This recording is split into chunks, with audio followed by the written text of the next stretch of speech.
अस्सलामुअलैकुम। ये China radio international की उर्दू सर्विस है। बीजिंग स्टूडियो से अब तक की अहम खबरों के साथ ये आवाज़ है सारा अफजल की। सबसे पहले आज के खबरनामे में शामिल अहम खबरों पर एक नज़र। पाकिस्तानी सदर का चाइना मीडिया ग्रुप की नामानिगार को इंटरव्यू। चीन का नए दौर में कानून पर मबनी साइबर स्पेस गवर्नेंस पर वाइट पेपर।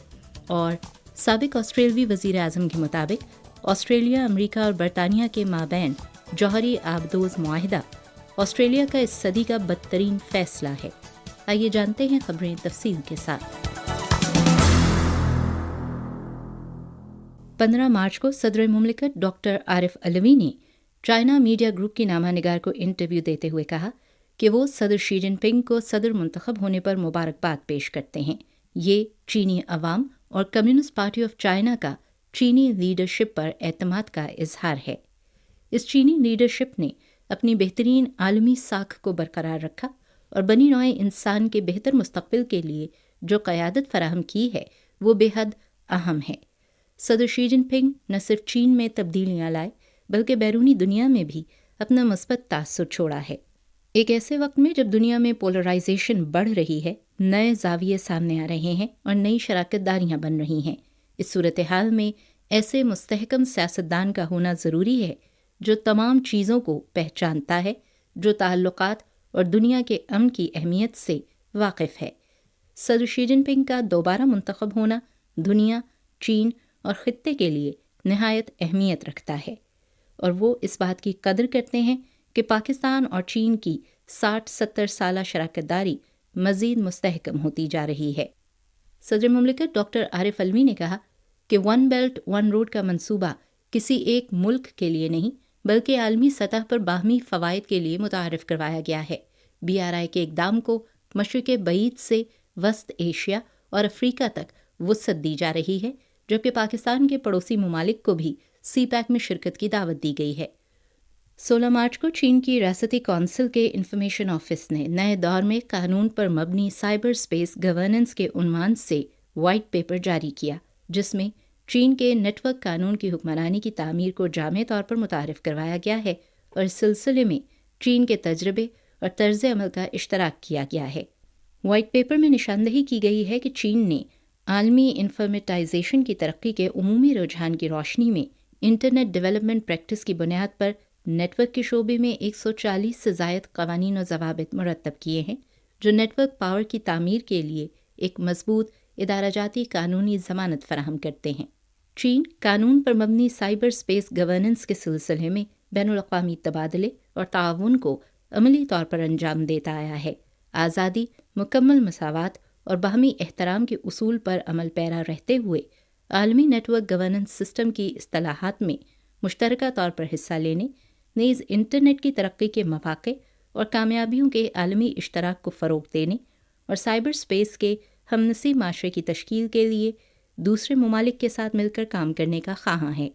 16 मार्च को वज़ारत दिफ़ा की एक प्रेस कॉन्फ्रेंस में सवाल किया गया कि अमरीकी महकमा दिफ़ा के तर्जुमान का कहना है कि चीन ने कई ममालिक के तैयारों और बहरी जहाज़ों को हरासा किया है।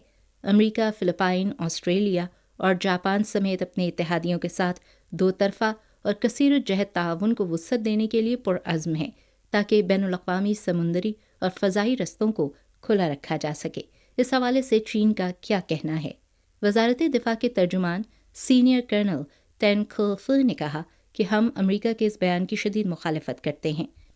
चीन की मुसल्लह अफ़वाज गैर मुल्की अफ़वाज के साथ समुंदर और फ़ज़ा में एक दूसरे के आमने सामने आने को क़वानीन और ज़वाबित के मुताबिक संभालती हैं और हमेशा आलमी अमन के तहफ़्फ़ुज़ के लिए एक मजबूत क़ुव्वत रही हैं। 15 मार्च को सलामती कौंसिल के खुले इजलास में तकरीर करते हुए अक़वाम मुत्तहिदा में चीन के नायब मुस्तक़िल मंदूब गंग शुआंग ने यमन के बारे में उम्मीद ज़ाहिर की कि सऊदी अरब और ईरान के वफूद के दरमियान बीजिंग मुज़ाकरात के नताइज यमन की सूरत हाल बेहतर बनाने के लिए साजगार हालात पैदा करेंगे। गंग शुआंग ने कहा कि यमन में सिक्योरिटी की मौजूदा सूरत हाल अब भी नाजुक है।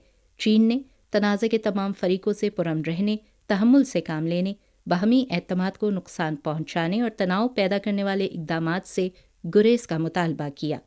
चीन ने शियान 19 तजरबाती सैटेलाइट को कामयाबी के साथ लॉन्च कर दिया है। बीजिंग वक्त के मुताबिक 15 मार्च की शाम 7:41 पर चीन ने जियोट्रॉन सैटेलाइट लॉन्च सेंटर में लॉन्ग मार्च 11 कैरियर रॉकेट के जरिए शियान 19 सैटेलाइट को कामयाबी से मदार में भेजा। ये सैटेलाइट बुनियादी तौर पर ज़मीन का जायजा लेने, शहरी मनसूबाबंदी, आफात की रोकथाम और इनके नुकसानात को कम से कम करने जैसे शोबों में इस्तेमाल किया जाएगा। मौजूदा मिशन लॉन्ग मार्च सीरीज की 467वीं परवाज है। 15 मार्च को चीन ने WTO की तिजारत और माहौलियात कमेटी के इजलास में एक तजवीज़ पेश की, जिसमें यूरोपीय यूनियन के कार्बन बॉर्डर एडजस्टमेंट मैकेनिज्म पर कसीरत जहद बातचीत का मुतालबा किया गया। तजवीज़ में निशानदही की गई है कि WTO तिजारती पॉलिसीज़ की निगरानी और जायज़ा लेने के लिए एक अहम मकाम है और इसका मकसद ये है कि माहौलियाती अहदाफ के हुसूल के लिए तिजारती पॉलिसीज़ को WTO के बुनियादी उसूल व क़वायद के मुताबिक होना चाहिए और तहफ़्फ़ुज़ पसंदाना इक़दामात और सब्ज़ तिजारती रुकावटों की तश्कील से गुरेज करना चाहिए। Norway, Philippine, Singapore, Bharat, Brazil और WTO के दीगर अरकान ने कहा कि चीन की तजवीज़ तामीरी है और इससे तिजारत और माहौलियाती मसाइल पर बातचीत को फ़रोग़ देने के लिए साजगार माहौल पैदा होगा।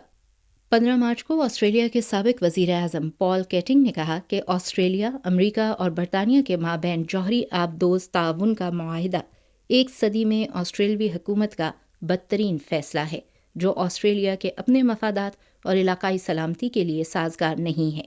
National association of journalist of Australia की तकरीब में शरीक पॉल केटिंग ने एक तहरीरी बयान में कहा कि ऑस्ट्रेलिया की मौजूदा हुकूमत एंग्लो वर्ल्ड की सलामती की खातिर एशिया की सलामती को नज़रअंदाज कर रही है।